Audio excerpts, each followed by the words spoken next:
শাহওয়ালিউল্লাহ মুহাদ্দিস দেহলভী রাহমাতুল্লাহ আলাইহির আব্বাজান ঘুমিয়ে গেলেন। ঘুমিয়ে স্বপ্নের ভিতরে ওই রাতের বিশ্ব নবীর সঙ্গে তার দিদার নসিব হয়ে গেল। একটু মহব্বতে বলুন না সুবহানাল্লাহ। কার সঙ্গে দিদার হলো? নবীর সাথে। কার সঙ্গে মাহফিল দিয়েছিলেন? নবীর সাথে। হাদিস শরীফে এসেছে, যে ব্যক্তি স্বপ্নে রাসূলুল্লাহকে দেখেছেন তিনি পারহাক নবীকেই দেখেছেন। কারণ ইবলিস বিশ্বনবীর সূরত নিতে পারে না, ওই পাওয়ারটা আল্লাহ থেকে সিজ করে নিয়েছেন। একটু সুবহানাল্লাহ। উনি আল্লাহর নবীকে সালাম দিয়ে দেখতে পেলেন বিশ্বনবীর সামনে কিছু ভাজা ছোলা দেখতে পাওয়া যায়। আল্লাহ নবীকে জিজ্ঞাসা করলেন, ইয়া রাসূলুল্লাহ, হাবিবাল্লাহ, হুজুর আপনি ছোলাগুলো কোথায় পেলেন? আল্লাহ নবী বললেন, ও আল্লাহর বান্দা, তুমি আমাকে ভালোবেসে মহব্বত করে প্যার করে প্রতি বছর আমার সামনে একটা করে মাহফিল দিতে, ওই মাহফিলে যারা শ্রোতা হিসেবে আসতো তাদের জন্য কিছু তাবাররুকের ব্যবস্থা করতে। এবছর আর্থিক সংকটের জন্য তাবাররুকের ব্যবস্থা করতে পারোনি বাবা, তবে বাড়ির ভাজা ছোলাগুলো নিয়ে তাবাররুক হিসাবে তুমি বন্টন করেছো। তোমার এই ছোলাগুলো আল্লাহ পাকের দরবারে কবুল হয়ে গিয়েছে।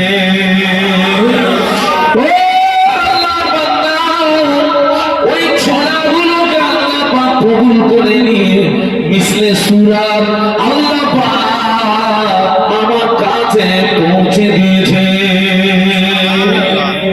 মহব্বতে বলুন না আজকের মাহফিল যদি কবুল হয়ে যায়, মাহফিলের তাবাররুক যদি কবুল হয়, শাহওয়ালিউল্লাহ মুহাদ্দিস দেহলভী রাহমাতুল্লাহ আলাইহির আব্বা জানে ভাজা ছোলা যদি রাসূলুল্লাহ পর্যন্ত পৌঁছে থাকে, আল্লাহ চাইলে এই মাহফিলের সংবাদ, তাবাররুকের সংবাদ আল্লাহ চাইলে নবী পর্যন্ত পৌঁছে থাকবে। একটু মহব্বতে বলবো। তবে আমি আপনাদেরকে বলবো, এই রবিউল আউয়াল মাসে সারা দেশব্যাপী হাজার হাজার মাহফিল হচ্ছে। ঈদ মিলাদুন নবী উপলক্ষে মাহফিল হচ্ছে। তবে আমাদেরকে শুধু মাহফিল দিলে হবে না, এখান থেকে আমাদের কিছু নিতে হবে, এখান থেকে আমাদের কিছু সঞ্চয় করতে হবে। আজকের এখানে বিশ্বনবীর জীবন আদর্শ সম্পর্কে আলোচনা হবে, সেগুলো আমাদের শুনতে হবে, মানতে হবে এবং আমলে, সবাই মিলে বলুন, আমলে কি করতে হবে? আমলে আনতে হবে। তবে এখানে আসা, এখানে বসা, ওয়াজ নসিহত শোনা, আমাদের দুটো কথা বলার সবটাই সার্থক হবে। কিন্তু বর্তমান যুগ সন্ধিক্ষণে শোনার মানুষ থাকলেও মানার মানুষ খুবই কম, আর আমল করার মানুষ আরো কম। এত মাহফিল হচ্ছে, আমরা তো যদি আমল করতাম সত্য আল্লাহর ওলি হয়ে যেতাম। এত মাহফিল হচ্ছে। আজকে এখানে আমরা যত মানুষ বসে আছি, আমরা সকলে ঈমানদার। একটু বলুন সুবহানাল্লাহ। আমরা সবাই কি বলুন? ঈমানদার। আমরা ঈমানদার। একজন ঈমানদার হিসাবে জান্নাত পাওয়ার আশা রাখা একান্ত কর্তব্য। জান্নাত পাওয়ার আশা, তবে জান্নাত পেতে গেলে, জান্নাতে যেতে গেলে জান্নাতের একজন মালিক আছেন। জান্নাতের মালিকের নাম কি? আল্লাহ। সবাই মিলে বলুন আল্লাহ। আল্লাহ পাক রব্বুল আলামিন। সবাই মিলে বলুন, জান্নাতের মালিকের নাম কি? আল্লাহ। আল্লাহ পাক রব্বুল আলামিন।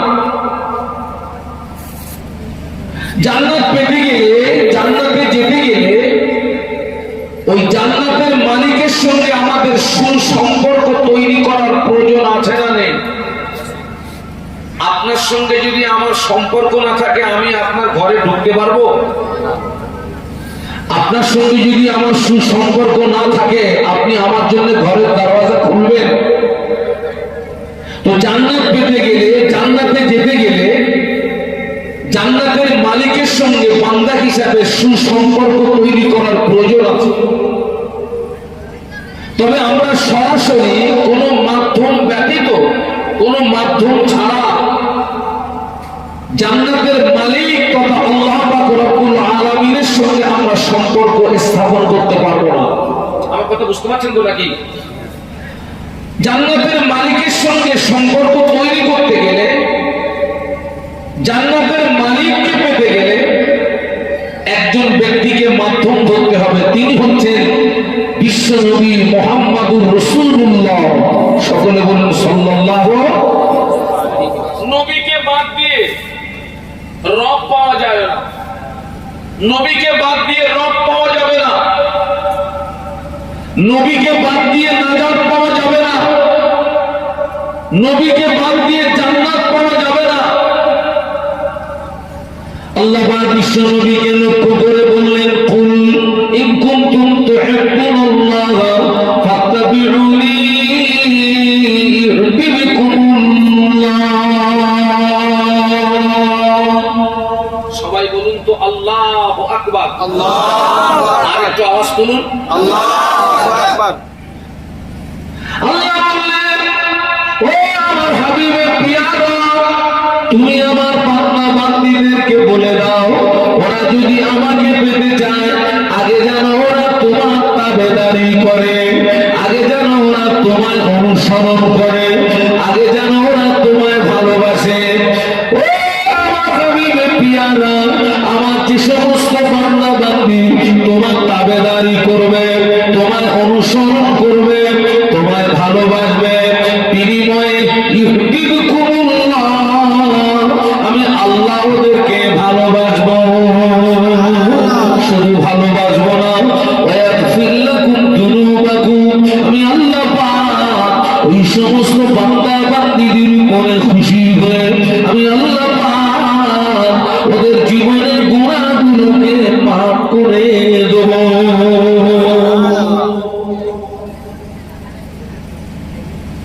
রবকে পেতে গেলে নবীর তাবেদারি করতে হবে। সবাই মিলে বলুন, কার তাবেদারি করতে হবে? রবকে পেতে গেলে নবীকে অনুসরণ করতে হবে। রবকে পেতে গেলে নবীকে ভালোবাসতে হবে। তাবেদারি, অনুসরণ, ভালোবাসা সব একই। আচ্ছা বাবা, আজকের এখানে আমরা এসেছি, সত্যি কি আমাদের দ্বারাতে নবীর পূর্ণ তাবেদারি হচ্ছে? আমার সঙ্গে কথা বলতে হবে। সত্যি কি আমাদের দ্বারাতে নবীর পূর্ণ অনুসরণ হচ্ছে? সত্যি কি আমরা নবীকে ভালোবাসি? আল্লাহ নবী বললেন, লা ইউমিনু আহাদুকুম হাত্তা আকুনা আহাব্বা ইলাইহি মিন ওয়ালিদিহি ওয়া ওয়ালাদিহি ওয়ান নাস আজমাইন। আল্লাহ নবী বললেন, তোমরা পূর্ণাঙ্গ মুসলমান হতে পারবে না যতক্ষণ না পর্যন্ত তোমার পিতা, তোমার সন্তান এবং সমস্ত মানুষ অপেক্ষা আমি রাসূলুল্লাহ আমাকে না ভালোবাসবে, আমাকে না মহব্বত করবে, আমাকে না প্যার করবে, ততক্ষণ পর্যন্ত পূর্ণাঙ্গ মুসলমান হতে পারবে না। আমার পিতা, আমার সন্তান, সমস্ত মানুষ অপেক্ষা যতক্ষণ বিশ্বনবীকে না ভালোবাসতে পারছি, ততক্ষণ নিজেকে পূর্ণাঙ্গ মুসলমান হিসেবে পরিচয় দেওয়া যাবে না। নিজের পিতা, নিজের সন্তান, সমস্ত মানুষ অপেক্ষা ভালোবাসতে হবে কাকে? সবাই মিলে বলুন না, বিশ্ব নবীকে। সবাই বলুন কাকে? আরো আওয়াজ দিয়ে বলুন কাকে? বিশ্ব নবীকে। আল্লাহ নবী সাহেব আল্লাহ নবীকে জিজ্ঞাসা করলেন, মাতা হুজুর কিয়ামত কবে হবে? একজন সাহাবী নবীকে জিজ্ঞাসা করলেন, মাতা ইয়া রাসূলুল্লাহ, যে হুজুর কিয়ামত কবে হবে বলুন তো? আল্লাহ নবী জিজ্ঞাসা করেছিলেন, ও বাবা সাহাবী, তুমি কিয়ামতের সংবাদ দিচ্ছ, কিয়ামতের খবর নিচ্ছ, কিয়ামতের জন্য কি অর্জন করেছো বলো, কিয়ামতের জন্য কি সঞ্চয় করেছো বলো? ওই সাহাবী জবাব দিয়েছিলেন, ইয়া রাসূলুল্লাহ, হাবিবাল্লাহ, আমি কিয়ামতের জন্য কিছু অর্জন করতে পারিনি, আমি কিয়ামতের জন্য কিছু সঞ্চয় করতে পারিনি, তবে আমি আল্লাহ আল্লাহ রাসূলকে ভালোবেসেছি। মহব্বতে বলুন না। আমি কিয়ামতের জন্য কিচ্ছু অর্জন করতে পারি, কিছুই আমার নেই, তবে আমি আল্লাহ আল্লাহ রাসূলকে বলুন। আল্লাহ নবী জবাব দিয়েছিলেন, ও বাবা সাহাবী, তোমার দাবি যদি সত্য হয়, সত্য যদি তুমি আল্লাহ আল্লাহ রাসূলকে ভালোবেসে থাকো, কিয়ামতের ময়দানে ওই দাবি তোমাকে নাজাত করিয়ে দেবে। সত্যি যদি তুমি আল্লাহ আল্লাহ রাসূলকে ভালোবেসে থাকো, তোমার দাবি যদি সত্য হয়, কিয়ামতের ময়দানে ওই দাবি তোমাকে নাজাত করিয়ে দেবে। একটু বলুন সুবহানাল্লাহ। আমরাও কিন্তু নবীর ভালোবাসার দাবিদার, কিন্তু এই দাবির সত্যতা কতটা, এই দাবির বাস্তবতা কতটা?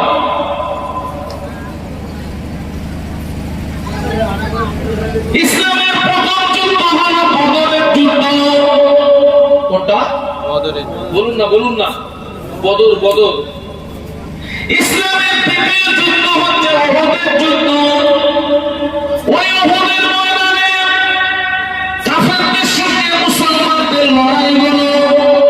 ওই যুদ্ধে স্বয়ং রাসূলুল্লাহ হাজির ছিলেন। মদিনার জমিনে হঠাৎ সংবাদ ছড়িয়ে পড়ল, আল্লাহর নবী আর নাই, আল্লাহর নবী বিদায় নিয়েছে, আল্লাহর নবী আর নাই, আল্লাহর নবী বিদায় হয়ে গিয়েছে। টোটাল মদিনার জমিনে সংবাদটা ছড়িয়ে পড়ল। ওই মদিনার একজন মহিলা ঘর থেকে বেরিয়ে উহুদের ময়দানের দিকে ছুটছে। প্রতিমধ্যে একজনের সঙ্গে দেখা হলো। ওই ব্যক্তি জিজ্ঞাসা করে, ও মহিলা, কোথায় যাও? বলে, আমি উহুদের ময়দানে যাই। আল্লাহর বান্দা বললেন, ও আল্লাহর বান্দি, উহুদের ময়দানে তোমায় যেতে হবে না, তোমার আব্বা জান উহুদের ময়দানে শহীদ হয়ে গিয়েছে। ওই মহিলা বলেছিলেন, ও আল্লাহর বান্দা, আমার আব্বা শহীদ হলো কি কে শহীদ হলো ওটা আমার জানার প্রশ্ন নাই, আগে আমাকে বলো না বিশ্বনবীর সংবাদ কি? একটু মহব্বতে বলা যায় না? একটু আওয়াজ দিয়ে বলা যায় না? আমার বাপ মারা গিয়েছে, ওটা আমার জানার দরকার নেই, আগে বলো আমার নবীর সংবাদটা কি। আমরা হলে আগে কার খবর নিতাম? আরে ভাই, কথা বলেন না কেন? আমার বাপ কেমন আছে? ওই মহিলা আরো কিছু মানুষ এগিয়ে গেলে আমার একজন পথিকের সঙ্গে দেখা হলো। ওই পথিক জিজ্ঞাসা করে, ও মহিলা, কোথায় যাও? বলে, আমি উহুদের ময়দানে যাচ্ছি।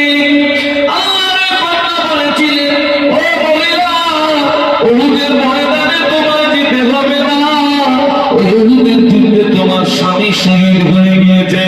ওই মহিলা বলেছিলেন, আমার স্বামী শহীদ হলো কি কে শহীদ হলো ওটা আমার জানার প্রয়োজন নাই, আগে বলো না আল্লাহর নবীর সংবাদ কি? মহিলা আরো কিছুটা এগিয়ে গেলেন, আবার একজন প্রতীকের সঙ্গে দেখা হলো। জিজ্ঞাসা করেন, কোথায় যাও? বলে, আমি উহুদের ময়দানে যাই। ওই ব্যক্তি বললেন, ও আল্লাহর বান্দী, উহুদের ময়দানে তোমায় যেতে হবে না, তোমার দুইটি সন্তান উহুদের ময়দানে শহীদ হয়ে গিয়েছে। ওই মহিলা বলেছিলেন, আমার সন্তান শহীদ হলো কি কে শহীদ হলো ওটা আমার জানার প্রয়োজন নাই, আগে আমাকে সংবাদ দাও বিশ্বনবীর অবস্থা কি? সুবহানাল্লাহ। একটু জোরে বলুন, একটু মহব্বতে বলুন। বাপ চলে গেল, স্বামী চলে গেল, দুটো সন্তান চলে গেল, বড় অনেক। আমার নবী কেমন আছেন? মদিনা ওই ওহুদের ময়দানে পৌঁছে গেলে আল্লাহর নবী সাহাবীদেরকে নিয়ে ঘিরে দাঁড়িয়ে ওই মহিলা বিশ্ব নবী নিকটস্থ হলে আল্লাহর নবীকে দেখে বলে, ইয়া রাসূলুল্লাহ, এই ওহুদের ময়দানে আমার আব্বা শহীদ হয়ে গিয়েছে, আমার স্বামী শহীদ হয়ে গিয়েছে, দুইটি সন্তান শহীদ হয়ে গিয়েছে। ইয়া রাসূলুল্লাহ, হাবিবাল্লাহ, সন্তান মরা শোক, স্বামী মরা শোক, পিতা মরা শোক আমার অন্তর থেকে ধুয়ে মুছে সাফ হয়ে গিয়েছে। আপনি আল্লাহর নবী জীবিত আছেন, এটা হলো মুসলমানের জীবনের বড় সান্ত্বনা। সুবহানাল্লাহ। এইটা যেন মনে করবেন না যে নবী দিবস উদযাপিত করতে পারি, ব্যাস কেল্লা ফাটে। একটু দুরূদ শরীফ, আল্লাহুম্মা সাল্লি আলা সাইয়্যিদিনা মাওলানা মুহাম্মদ ওয়া আলা আলি সাইয়্যিদিনা মাওলানা মুহাম্মদ।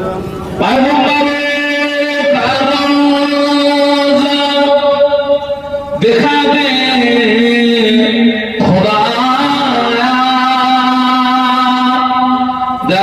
मुद्दत से मिला दे खुदाया, शराबे मोहब्बत पिला दे खुदाया, पैगंबर का रोज़ा दिखा दे खुदाया।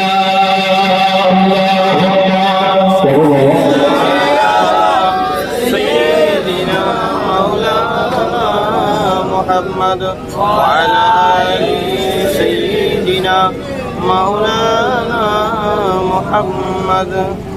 আমাদের ভালোবাসা দেখুন, নবী ভালোবাসা। যে নবীকে না পেলে রব পাবো না, নাজাত পাবো না, জান্নাত পাবো না। আপনারা বলুন তো, নিশ্চয়ই আপনারা শুনে থাকবেন, কোন এক সময়ে একদল দুষ্কৃতী তারা মদিনার জমিনে গিয়ে সুড়ঙ্গ কেটে মাটি কেটে আমাদের নবীকে তুলে আনতে গিয়েছিল। আপনারা শুনেছেন না শোনেননি? তারা কোন সম্প্রদায়ের মানুষ বলুন? তারা নবীকে তুলে আনতে গিয়েছিল ইহুদিরা।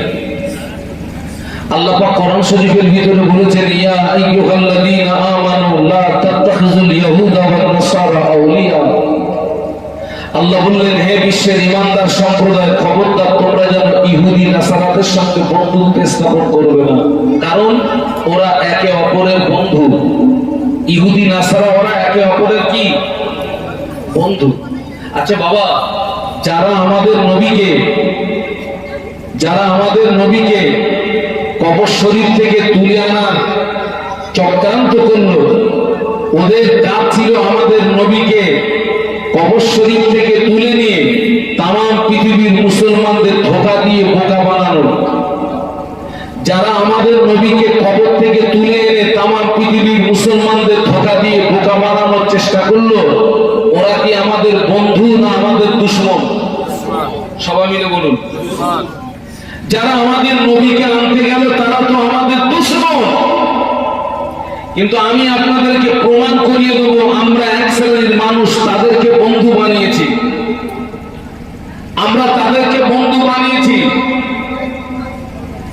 ইহুদি নাসারাদেরকে আমরা বন্ধু বানিয়েছি।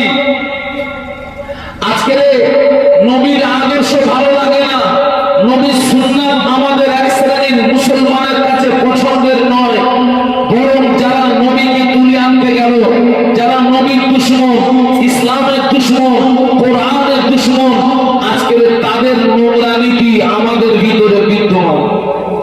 এটা দুঃখ, এটা আফসোস। ওরা নবীকে আনতে পারলো না, স্বয়ং আল্লাহ আমাদের নবীকে হেফাজত করেছিলেন। একটু জোরে বলুন। মাত্র এক সপ্তাহ কাজ বাকি ছিল, এক সপ্তাহ মাটি খুঁড়তে পারলে ওরা নবী পর্যন্ত পৌঁছে যেত। আল্লাহ আমাদের নবীকে হেফাজত করলেন। একটু সুবহানাল্লাহ বলুন। যখন ওরা আমাদের নবীকে আনতে পারলো না, কোরআন নাযিল হয়েছে কোন নবীর উপরে? কোরআন আমাদের নবীর উপরে। আর ওই কোরআন শরীফের ভিতরে আল্লাহ ইহুদি নাসারাদের আসল পরিচয়টা আল্লাহ তুলে ধরেছেন। তাই ইহুদিদের কোরআনের উপরে তাদের রাগ, আপনার কোরআনের উপরে তাদের হিংসা, যখন তারা নবীকে তুলতে পারলো না, মদিনার জমিন থেকে আনতে পারলো না, তারা নেক্সট পদক্ষেপ নিল, কোরআনকে বিনষ্ট করতে হবে, কোরআনকে ধ্বংস করে দিতে হবে। বাবাজি, তাম পৃথিবীর জমিনে বহু মানুষ চক্রান্ত করেছিল কোরআনকে বিনষ্ট করার, কোরআনকে ধ্বংস করার। আর কোরআন পৃথিবীতে আসার পর থেকে আজ পর্যন্ত কোরআনকে কেউ বিনষ্ট করতে পারেনি, কিয়ামত পর্যন্ত পারবে না। একটু জোরে বলুন, আরো জোরে বলুন। কেন পারবে না? আল্লাহ নিজেই ঘোষণা দিয়েছেন, ইন্না নাহনু নাযালনা যিকরা ওয়া ইন্না লাহু লাহাফিজুন। আল্লাহ বলেছেন, নিশ্চয়ই কোরআন নাযিল করেছি আমি, এবং কোরআন হেফাজতের দায়িত্ব আমি আল্লাহ নিজেই গ্রহণ করেছি। একটু জোরে বলুন। ওই ইহুদি নাসারারা কোরআন ধ্বংস করার চক্রান্ত করেছিল, কোরআনকে বিনষ্ট করার চক্রান্ত করেছিল। আজকে তাদের নোংরা নীতি আমাদের ভিতরে।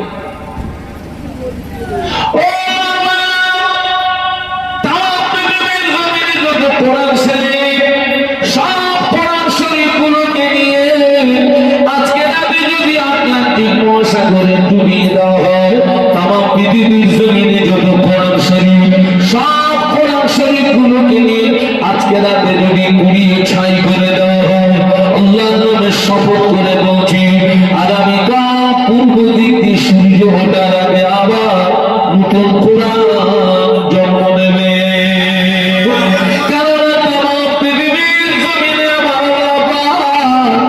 লক্ষ লক্ষ বান্দা বান্দির সিনার ভিতরে কোরআন হেফাজত রেখেছে।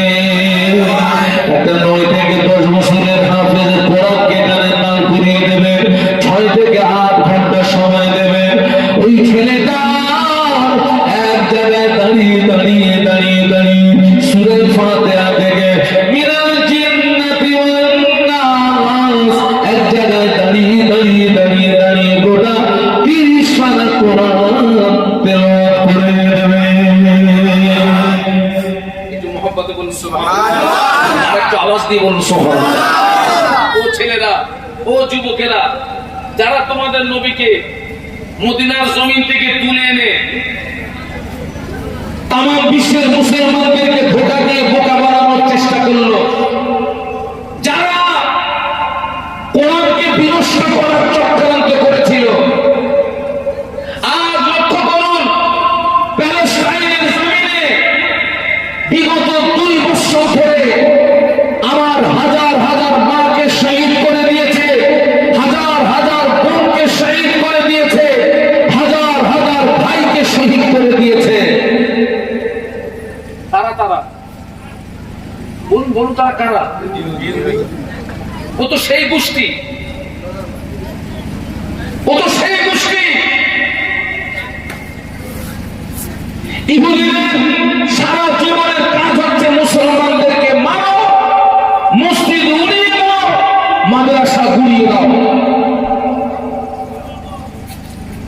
ইহুদিদের সারা জীবনের চেষ্টা হচ্ছে ইসলামকে বিনষ্ট করতে হবে, ইসলামকে ধ্বংস করে দিতে হবে।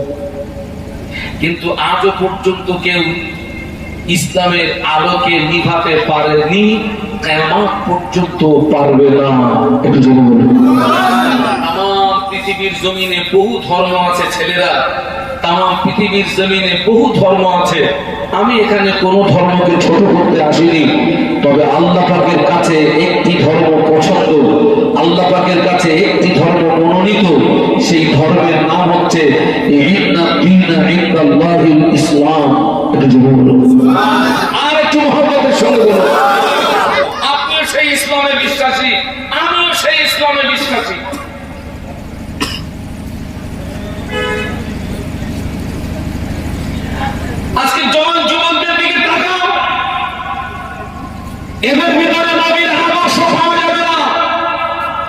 ওই ইহুদি নাসারাদের নোংরা নীতি এদের ভিতরে পাওয়া যাবে।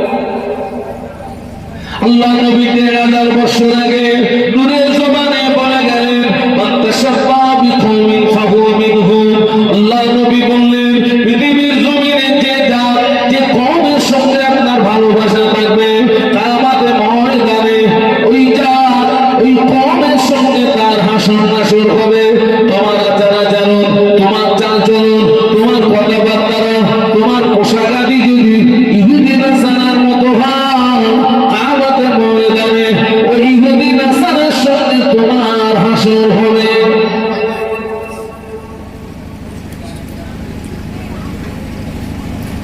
আল্লাহ বললেন, হাবিব তুমি আমার বান্দাদেরকে বলে দাও, তারা যদি আমাকে পেতে চায় আগে যেন তোমায় অনুসরণ করে। হ্যাঁ, অনুসরণ কাকে বলে? অনুসরণ কাকে বলে? আমি আপনাদের মসজিদের ইমামকে অনুসরণ করি, আপনাদের মসজিদের মুয়াজ্জিনকে অনুসরণ করি। তার মানে আপনাদের মসজিদের ইমাম সাহেব, মুয়াজ্জিন সাহেব যেভাবে উযু করেন আমি ওইভাবে উযু করি। ইমাম সাহেব, মুয়াজ্জিন সাহেব যেভাবে নামাজ আদায় করেন আমি ওইভাবে নামাজ আদায় করি। ইমাম সাহেব, মুয়াজ্জিন সাহেব যেভাবে পথ চলেন আমি ওইভাবে পথ চলি। ইমাম সাহেব, মুয়াজ্জিন সাহেব যেভাবে আহার করেন আমি ওইভাবে আহার করি। ইমাম সাহেব, মুয়াজ্জিন সাহেব যেভাবে কথা বলেন আমি ওইভাবে কথা বলি। ইমাম সাহেব, মুয়াজ্জিন সাহেব যেভাবে ঘুমান আমি ওইভাবে ঘুমাই। এর নাম কি? অনুসরণ। বলুন বলুন। অনুসরণ। অনুসরণ।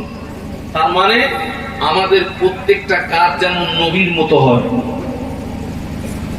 প্রত্যেকটা কাজ যেন কার মতো হয়? নবীর মতো। তবে আপনি নবীকে অনুসরণ করছেন বলে প্রমাণিত হবে। আমার প্রত্যেকটা কাজ যেন নবীর মতো হয়।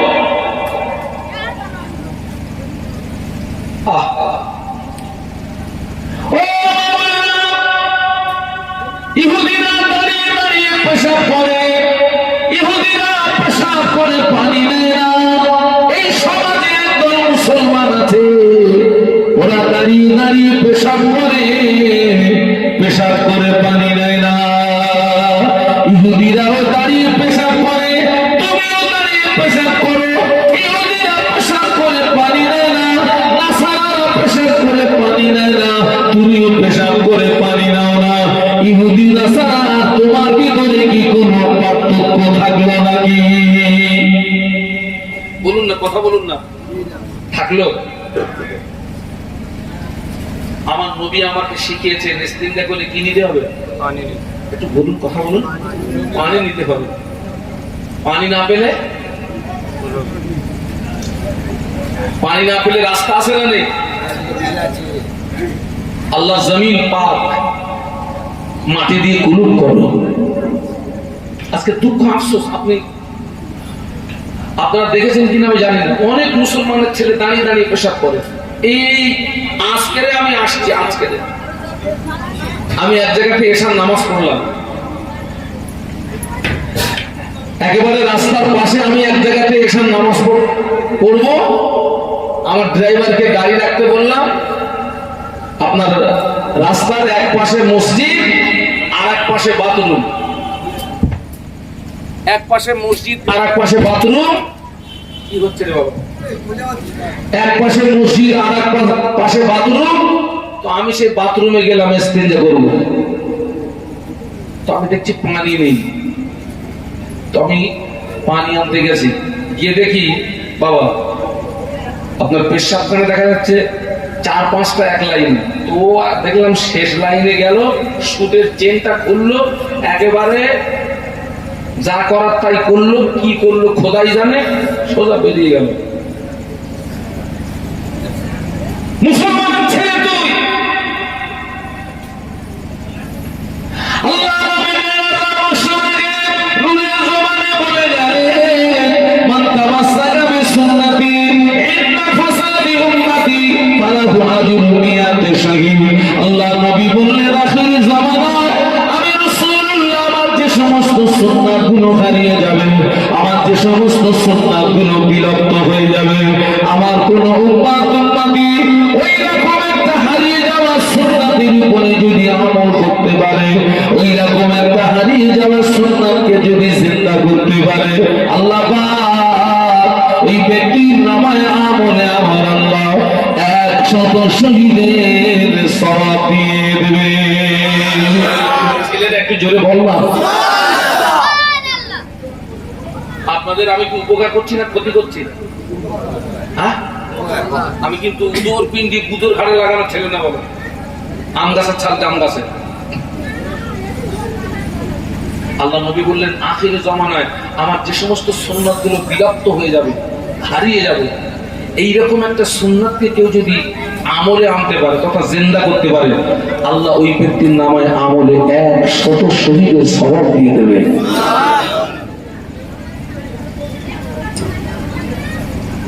আমি এখানে এসছি বেশ কিছুটা দূর থেকে আমার শরীরটা একটু বাজে লাগছিল। আমি তো হাই সুগারের রুগী। তো আমি আমার সাথী ভাইকে বললাম আমার সুগার চেক করা মেশিনটা দাও তো। দিল, আমি চেক করলাম, চেক করে দেখি আমার সুগারটা ফল করছে। আমি বললাম মিষ্টি আমার আনুন, আমাকে একটু মিষ্টি খাওয়ান। তো আমার কি বলে কমিটি ভাইয়েরা সঙ্গে সঙ্গে আমার কাছে মিষ্টি আনলেন, কিন্তু দেখলাম মিষ্টির পেয়ালাটা দেওয়ার আগে তার নিচে একটা পেপার টাইপের বিছিয়ে দিল। ওটা কি বলুন? এই দাস্তারখান ব্যবহার করা কি সুন্নাত।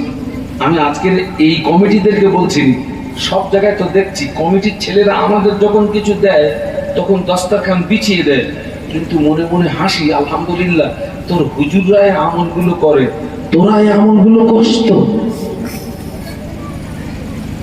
ওদের বক্তব্য হুজুর তোমরা বাঁচো আমরা মরি। আরে আল্লাহ কোরআন বলছে কু আনফুসাকুম ওয়া আহলিকুম নার, নিজে বাঁচো অপরকে বাঁচাও। কমিটির ছেলেদেরকে বলে যাচ্ছি আজ থেকে তোমরা খানা খাবে দাস্তারখান ব্যবহার করবে, ওটা সুন্নাত। ওই সুন্নাতটা আমল করাটা সহজ না কঠিন? খুব সহজ। আমলটা সহজ, সওয়াব অনেক বেশি।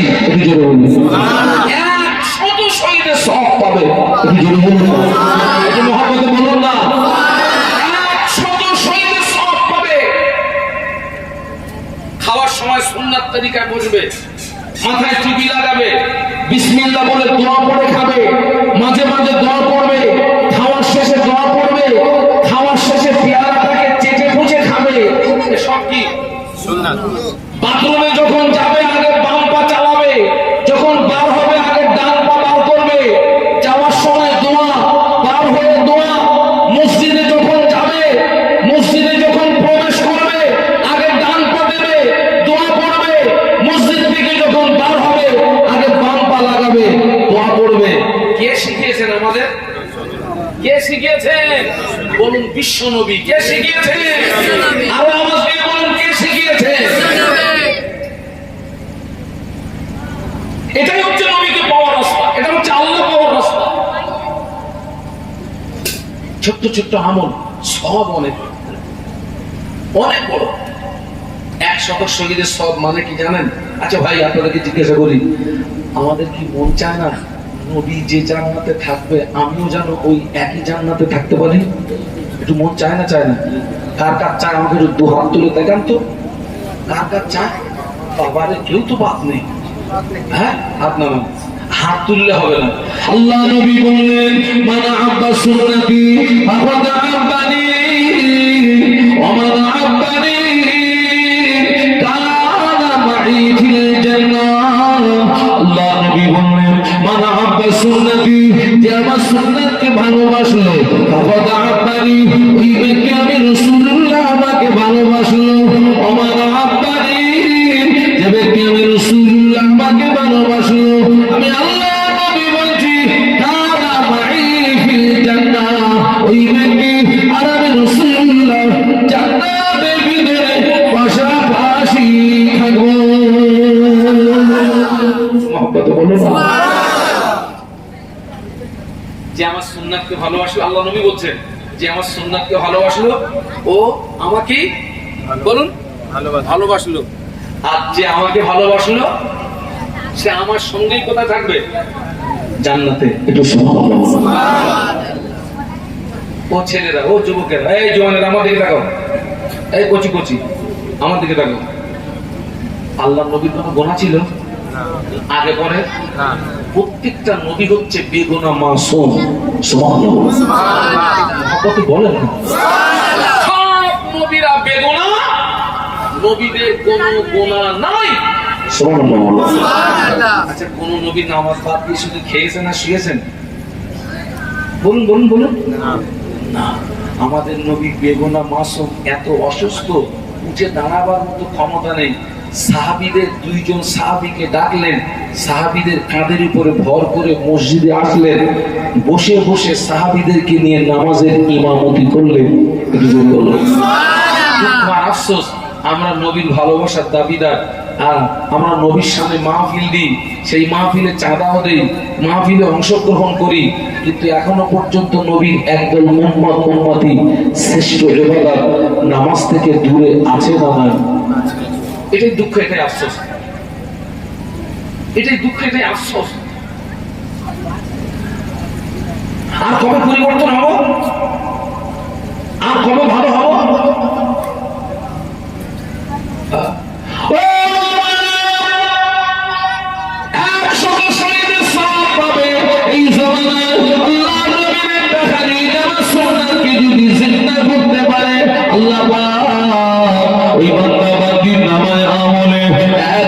শহীদের সওয়াব দেবে। 100 শহীদের সওয়াবের মানে কি? আল্লাহ নবী একদিন সাহাবীদের ডাকলেন, ও আমার সাহাবীরা, আমি আল্লাহ নবী তোমাদেরকে আদেশ করছি, যুদ্ধের দামামা যখন বেজে উঠবে, যুদ্ধের ঘন্টা যখন বেজে উঠবে, যে অবস্থায় থাকো না কেন, যুদ্ধের ময়দানে চলে আসবে। আল্লাহ নবীর আদেশ মানতে হবে। এটা আল্লাহ পাকের কোরআনের হুকুম। আল্লাহর কোরআন সাক্ষী দিয়েছে, মা তোমার রাসূল ফাখুযুহু ওয়া মা নাহাকুম আনহু ফান্তাহু। আল্লাহ পাক বলেন, আমার হাবিব যেটা আদেশ করে, আমার হাবিবের আদেশটাকে মেনে নাও। ওয়া মা নাহাকুম আনহু ফান্তাহু, আমার হাবিব যেটা বর্জন করে, ওটা, আমার হাবিব যেটা নিষেধ করে, ওটাকে তোমরা বর্জন করো। আল্লাহ নবী আদেশ করলেন, ও যুদ্ধের তামামা যখন বেজে উঠবে, যুদ্ধের ঘন্টা যখন বেজে উঠবে, যে অবস্থায় থাকো না কেন, যুদ্ধের ময়দানে চলে আসবে। হযরত হানজালা রাদিয়াল্লাহু তাআলা আনহু হুজুর নতুন বিবাহ করেছেন। হুজুরের বাসর সজ্জাদার, ফুল সজ্জাদার, বাসর সজ্জাদার, ফুল সজ্জাদার, নতুন বিবিকে নিয়ে ঘরের ভিতরে খোঁজ গল্পতে মশগুল, আনন্দতে মশগুল। এমত অবস্থায় যুদ্ধের দামামা বেজে উঠেছে। হানজালা রাদিয়াল্লাহু আনহু বিবিকে বলে, বিবি, এটা তোমার সঙ্গে জীবনের প্রথম দেখা, এটাই হয়তো জীবনের শেষ দেখা। বিবি, আমায় বিদায় দাও, আল্লাহ নবী আমায় ডেকেছেন, আমি যুদ্ধের ময়দানে চলে যাব। হুজুরের বিবি বললেন, প্রাণের স্বামী, যান যান, আল্লাহ নবী আপনায় ডেকেছেন, আমার অধিকার নেই বাধা দেওয়ার। বলুন সুবহানাল্লাহ। একটু মহব্বতে বলুন সুবহানাল্লাহ। কি স্ত্রী! ওই দিন কোন রাত? বাসর রাত। আল্লাহ নবীর আদেশ কি ছিল? যুদ্ধের দামামা যখনই বাজবে, যে অবস্থায় থাকো ময়দানে আসবে। হুজুর এখন স্ত্রীকে নিয়ে বাসর ঘরে, যুদ্ধের দামামা বেজে উঠেছে। স্ত্রীকে বললেন, স্ত্রী বললেন, আল্লাহ নবী আমায় আপনায় ডেকেছেন, আপনি যুদ্ধের ময়দানে চলে যান। একটু জোরে বলুন, একটু মহব্বতে বলুন না।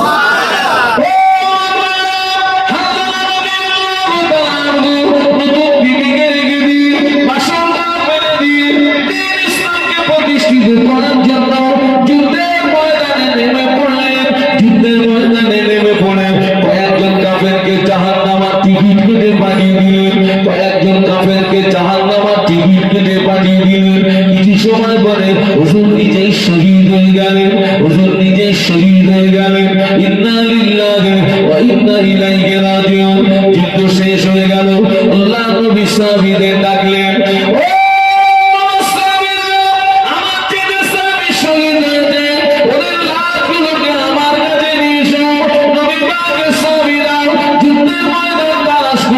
শহীদ লাশ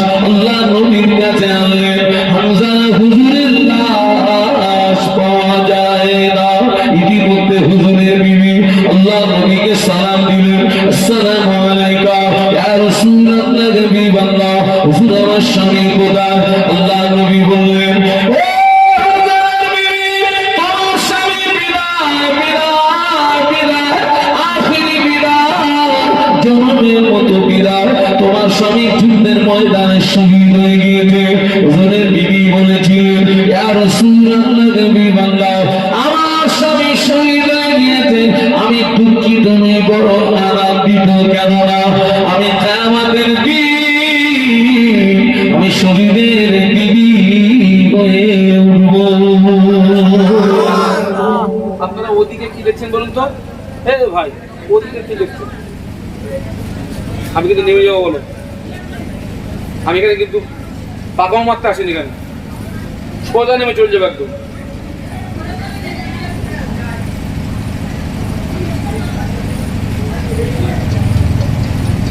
দরুদ শরীফ আল্লাহুম্মা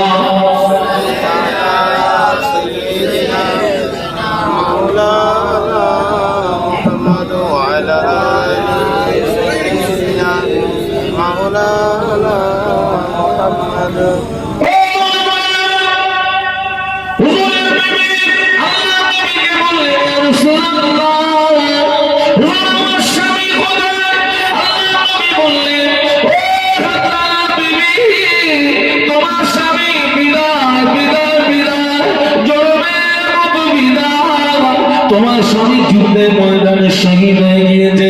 হুজুরের বিবি বললেন, ইয়া রাসূলুল্লাহ, আমার স্বামী শহীদ হয়েছে, আমি দুঃখিত নই, বরং আনন্দিত, কেননা আমি কিয়ামতের দিন আমি শহীদের বিবি হয়ে উঠব। মহব্বতে বলুন না, একটা কথা বলতে এসেছি, একটা কথা।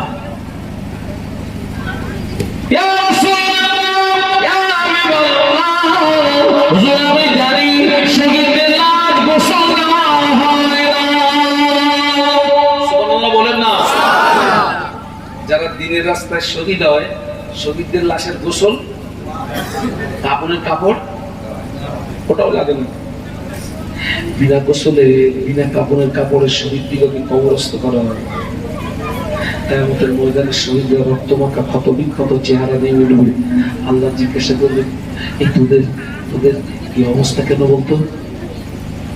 আল্লাহ সবই জানেন, কিন্তু বান্দার জবান থেকে শুনতে ভালো লাগে। শহীদরা বলবে, আল্লাহ দ্বীন ইসলামকে প্রতিষ্ঠিত করার জন্য যুদ্ধের ময়দানে কাফেরদের তলোয়ারের আঘাতে শহীদ হয়েছিলাম। সেই রক্তমাখা ক্ষত বিক্ষত চেহারা নিয়ে তোমার দরবারে হাজির। আল্লাহ বলবে, তোরা আমার কাছে কি চাস বলতো? শহীদরা বলবে, আল্লাহ কিছুই চাই না, আর একবার যদি জীবন দিয়ে পৃথিবীর জমিনে পাঠাতে, এই জীবনটা তোমার রাস্তায় আরো একবার বিলিয়ে দিতাম। আল্লাহ বলবে, আর নয়, আমি খুশি হয়ে গিয়েছি, যা আমার 8টা জান্নাতের দরওয়াজা খোলা, যেটা দিয়ে খুশি ওইটা দিয়ে আমার রহমতের দয়া জান্নাতে চলে যা।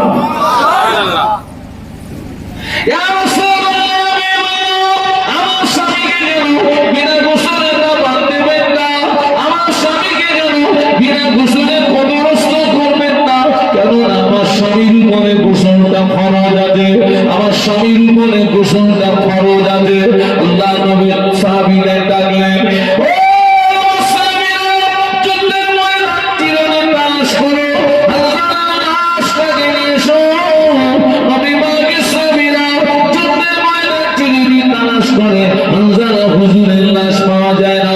ইতিমধ্যে জিবরাইল আমিন আলাইহিস সালাম আল্লাহ নবীকে সালাম দিয়ে বলেছিলেন, ইয়া রাসূলুল্লাহ, নবী বাংলা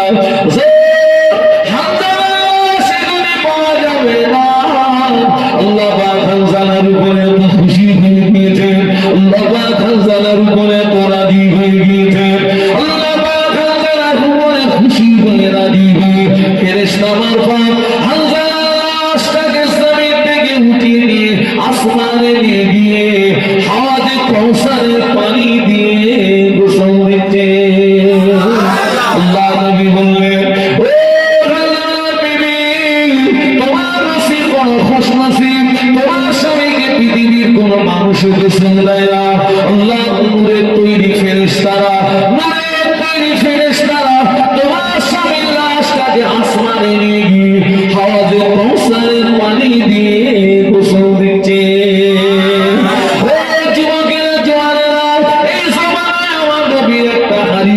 সুন্নাতের উপরে যদি আমল করতে পারো, আমার নবীর একটা হারিয়ে যাওয়া সুন্নাতকে যদি জিন্দা করতে পারো, ওই রকমই 100,000 শহীদ হওয়া সওয়াব আল্লাহ তোমার নামায় আমলে দিয়ে দেবে।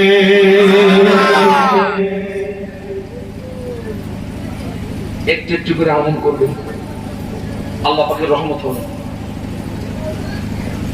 একটু একটু করে আমল করবেন। জন্মেছি মানে আমাদের মরতে হবে, কবরে যেতে হবে, হাসরে উঠতে হবে, হিসাব দিতে হবে। একটু একটু করে আমলের জীবন তৈরি করে, সারা জীবন অসমেছে। আর আমি তো অস করতে করতে আমার দাড়ির চুল পেকে গেছে।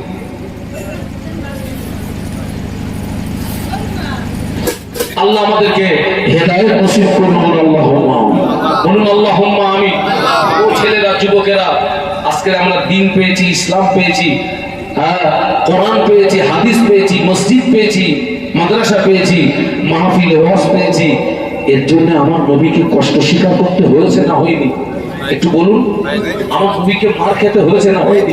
গায়ের রক্ত দিতে হয়েছে না হয়নি? আমার নবীকে চোখের পানি দিতে হয়েছে না হয়নি? জন্মভূমি ছাড়তে হয়েছে না হয়নি? শুধু তাই নয়, হাজার হাজার সাহাবীর জীবনকে কুরবান দিতে হয়েছে। তবে দিন পেয়েছি, ইসলাম পেয়েছি, কোরআন পেয়েছি, হাদিস পেয়েছি, মাহফিল ওয়াজ পেয়েছি। একটু বলুন না, আমরা কি করছি? বালিশে মাথা দিয়ে একটু ভাববেন, একটু চিন্তা করবেন যে আমি কি করছি, আমার দ্বারা দিনের কি উপকার হচ্ছে, আমার দ্বারা দিনের কি উপকার হচ্ছে। ওই বদরের ময়দানে ইসলামের প্রথম যুদ্ধ বদরের যুদ্ধ, ওই বদরের যুদ্ধে মুসলমানের সংখ্যা ছিল 313, কাফেরদের সংখ্যা ছিল 1000 ছিল সশস্ত্র, 313 ছিল নিরস্ত্র। ওই 313 সাহাবী যদি বদরের ময়দানে হেরে যেতে ইসলামে পর্যন্ত আসতো না, বদরের ময়দানে ইসলামের কবর হয়ে যেত। বদরের যুদ্ধে 14 জন সাহাবী শহীদ হয়েছিলেন। একটু বলুন আল্লাহু আকবার। কোরআন খুলে বলুন কতজন সাহাবী? 14 জন। যে বদরের যুদ্ধে আল্লাহ 5000 ফেরেশতা দিয়ে মুসলমানদের সাহায্য করেছিলেন। বলুন সুবহানাল্লাহ।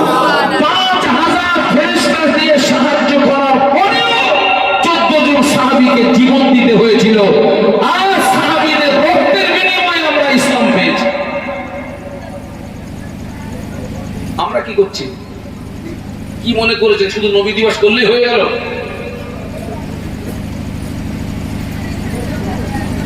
ওই বদরের যুদ্ধে আল্লাহ নবী যুদ্ধের জন্য যাদের পারমিশন দিলেন, আল্লাহ নবী দুটো বিষয় দেখতেন। একটি দেখতেন হাইট, 2 নাম্বার দেখতেন বয়স। এই দুটোই যদি মিলে যায় তাকে যুদ্ধের পারমিশন দিবেন, দুটোই যদি মিল না হয় পারমিশন দিলেন না। ওই বদরের যুদ্ধে হযরত মুআয এবং মুআওয়াজ রাদিয়াল্লাহু তাআলা আনহুমা আল্লাহ নবীর সামনে দাঁড়িয়ে গেলেন। আল্লাহ নবীকে সালাম দিলেন, আসসালামু আলাইকা ইয়া রাসূলুল্লাহ, হাবিবাল্লাহ।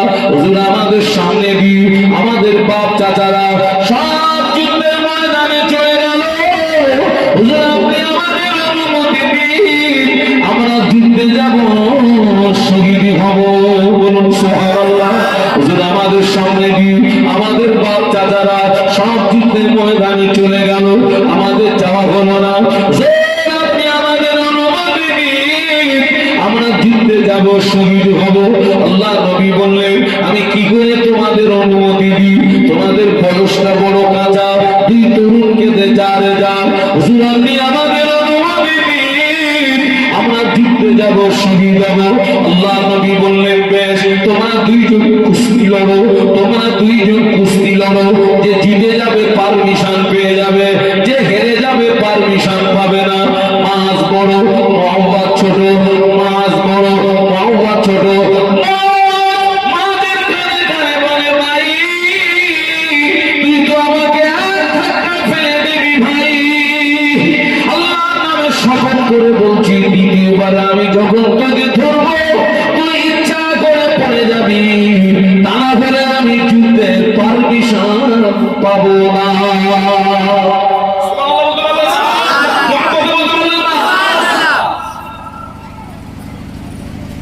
আমরা যুদ্ধের নাম শুনলে আগামো না পালাবো? মওয়াজ ছোট, মাছ বড়। মওয়াজ মাছের কানে কানে বলছে, ভাই রে তুই তো আমাকে এক ধাক্কায় ফেলে দিবি, পারমিশন তুই পেয়ে যাবি। আল্লাহর নামে শপথ করে বলছি, দ্বিতীয়বারে আমি যখন তোকে ধরবো তুই একটু ইচ্ছা করে পড়ে যাবি, তা না হলে আমি যুদ্ধের পারমিশনটা পাবো না। একটু জোরে বলবো। আল্লাহর নবী দুই তরুণের মনের ভাব বুঝতে পেরে দুই তরুণকে যুদ্ধের অনুমতি দিয়ে দিলেন।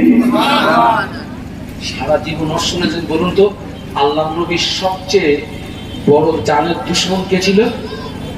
কে কে? আবু জাহাল। আবু জাহাল কে ছিল? আবু জাহাল নবীকে খুব কষ্ট দিয়েছে, খুব ব্যথা দিয়েছে, খুব কষ্ট দিয়েছে, খুব ব্যথা দিয়েছে, খুব কষ্ট দিয়েছে। আবু জাহাল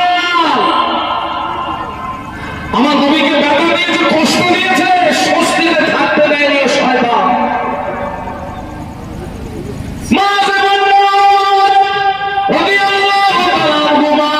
যুদ্ধের ময়দানে নেমে গেলেন, যুদ্ধের ময়দানে নেমে গেলেন, যুদ্ধের ময়দানে যখন গিয়েছে নবী স্বামী আব্দুর রহমান ইবনে আওফ রাদিয়াল্লাহু তাআলা দুই তরুণকে দেখে আশ্চর্য হয়ে গেলেন। বিশাল যুদ্ধে দুই তরুণ, হযরত আব্দুল্লাহ আমার ভাই আব্দুর রহমান ইবনে আওফ রাদিয়াল্লাহু আনহু বলেন, আমি আশ্চর্য হয়ে গেলাম। বিশাল যুদ্ধে দুই তরুণকে দেখে আশ্চর্য হয়ে গেলাম। গুটি গুটি পায়ে মাছ এবং মুআওয়াজ আল্লাহর নবী সাহাবী আব্দুর রহমান ইবনে আওফের নিকটে নিয়ে সালাম দিলেন। আসসালামু আল্লাহর নবী সাহাবীকে সালাম দিয়ে বললেন, ও চাচা যান, চাচা যান, আমরা মদিনার আনসারের ছেলে। ও চাচা যান, আমরা মদিনার আনসারের ছেলে। চাচা যান, আমরা শুনেছি মক্কি জিন্দেগিতে, নবীর মক্কি জিন্দেগিতে আবু জাহাল নবীকে সবচেয়ে বেশি কষ্ট দিয়েছে, আবু জাহাল নবীকে সবচেয়ে বেশি ব্যথা দিয়েছে। ও চাচা যান, এই যুদ্ধের ময়দানে আবু জাহাল কোনটা আমাদেরকে একটু দেখিয়ে দেন।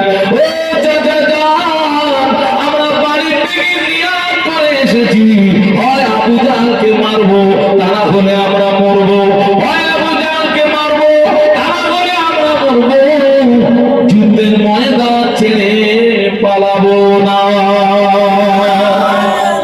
বলুন না, একটু মহব্বতে বলুন না। তকবীর নারায়ে তাকবীর, জোরে বলুন নারায়ে তাকবীর। আব্দুর রহমান ইবনে আওফ বলেন, আমি আশ্চর্য হয়ে গেলাম। দুই তরুণ বলে কি যে আবু জাহালের ভয়ে মক্কার মানুষরা থরথর করে। সে আবু জাহালের খোঁজ নিচ্ছে কে? দুই তরুণ। চাচা, আমরা শুনেছি আমাদের নবীকে সবচেয়ে বেশি কষ্ট দিয়েছে আবু জাহাল। আজকের বাড়ি থেকে নিয়ত করে এসেছি, হয় শয়তান মারবো আর নইলে আমরা মরবো, কিন্তু যুদ্ধের ময়দান ছেড়ে পালাবো না। একটু জোরে বলুন।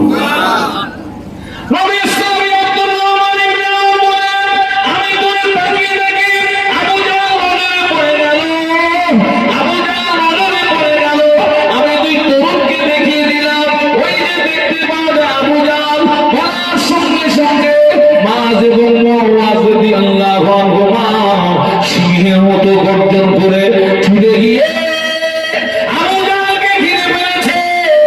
আবু জাহালকে ঘিরে ফেলে দুই তরুণ তলোয়ার চালায়, আবু জাহাল তলোয়ার চালায়, দুই তরুণ তলোয়ার চালায়, আবু জাহাল তলোয়ার চালায়।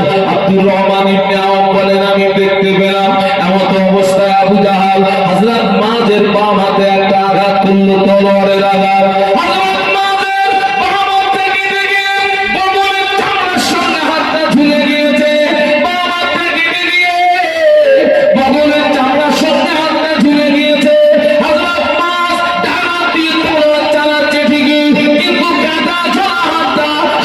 বিশ্বাস করছে, কাটা ছেলা হাতটা সামনে বিশ্বাস করছে।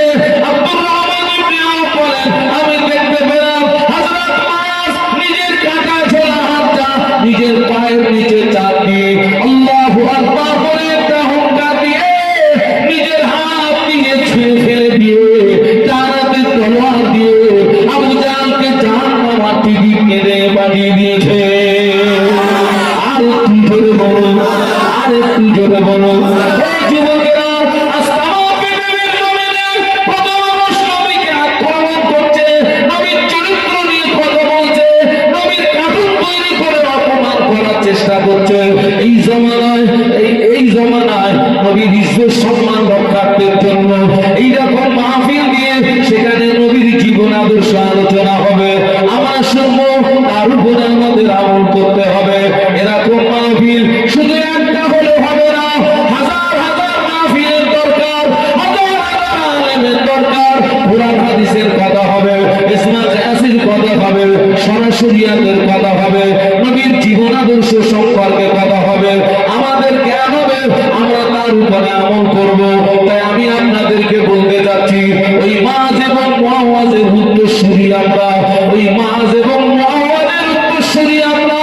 আগামী বছরই নবী দিবস হবে, আগামী বছরই মাহফিল হবে, আগামী বছর আলেমরা আসবে, কোরআন হাদিসের কথা বলবে, সরাসরিয়াতের কথা বলবে, ইজমা কিয়াসের কথা বলবে। কে আছে নবীর মুহাব্বতে, নবীর পাগলের উম্মত, নবীর দিওয়ানা উম্মত, নবীর পাগল উম্মত, আশিক উম্মত কে আছেন? যে হুজুর আগামী বছর এই মাহফিল হবে, এর জন্য আমি এক নম্বরে ৫,০০০ টাকার ওয়াদা করছি। ৫